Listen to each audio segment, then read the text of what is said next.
Hello दोस्तों, मैं Rafeen Sufiyan in this report and analysis में आपका दिल से स्वागत करती हूँ। हाजिर हूँ मैं एक बार फिर से हमारे डिफेंस सूट की आज की सीरीज लेकर। तो चलिए पहले अपडेट की बात करें। इंडिया के लिए F-35A लॉकहीड मार्टिन जल्द ही आईएफ को देगी ऑफिशियल ब्रीफिंग। जी हां दोस्तों, लॉकहीड मार्टिन के F-35A फाइटर जेट को लेकर नए डेवलपमेंट सामने आए हैं। भले ही इंडियन एयर चीफ और डिफेंस सेक्रेटरी ने किसी भी ऑफिशियल ऑफर को अब तक खारिज किया हो, एक लॉकहीड मार्टिन इंडिया ऑफिशियल के मुताबिक कंपनी आईएफ लीडरशिप के लिए एक ऑफिशियल ब्रीफिंग प्लान कर रही है। लॉकहीड मार्टिन MRFA टेंडर के अंडर F-35A ऑफर करने से हेजिटेंट है क्योंकि इसमें ट्रांसफर ऑफ टेक्नोलॉजी और लोकल असेंबली की टर्म्स हो सकती है। इस वजह से LM foreign military sales route के जरिए एक direct government to government deal prefer कर सकता है। अगर इंडिया F-35A को सीरियसली कंसिडर करता है तो इसका इम्पैक्ट MRFA और M का प्रोग्राम्स पर भी पड़ सकता है। आने वाले दिनों में ये क्लियर होगा कि F-35A को लेकर इंडिया और US के बीच ऑफिशियल नेगोशिएशंस शुरू होती है या नहीं। नेक्स्ट अपडेट में आपको बता दें, पिनाका MK-3 के लिए DRDO का नया इग्निशन सिस्टम, ज्यादा रेंज और एफिशिएंसी का वादा।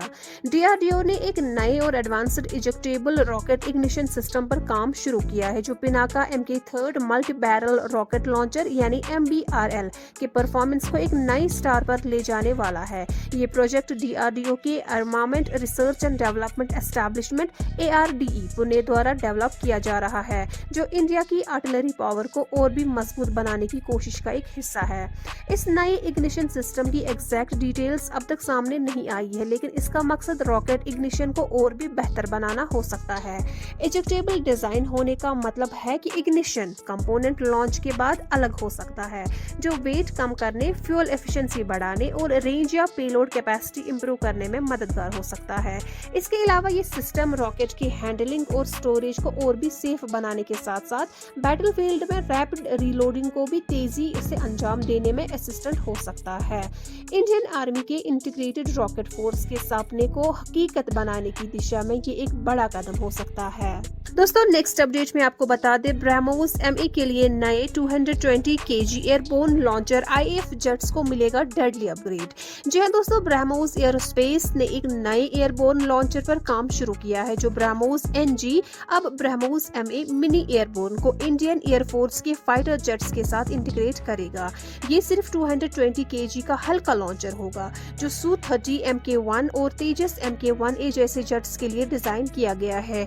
ये एडवांसमेंट इंडिया की इंडिजीनियस डिफेंस कैपेबिलिटीज को मजबूत करेगा और ब्रह्मोस ME को IAF के एयरसेनर में एक गेम चेंजर बनाएगा। दोस्तों, ये नया लॉन्चर पहले के ब्रह्मोस A लॉन्चर 500 kg से काफी हल्का है, जो इसे छोटी फाइटर प्लेटफॉर्म्स जैसे तेजस Mk1A के लिए भी कंपेटेबल बनाता है।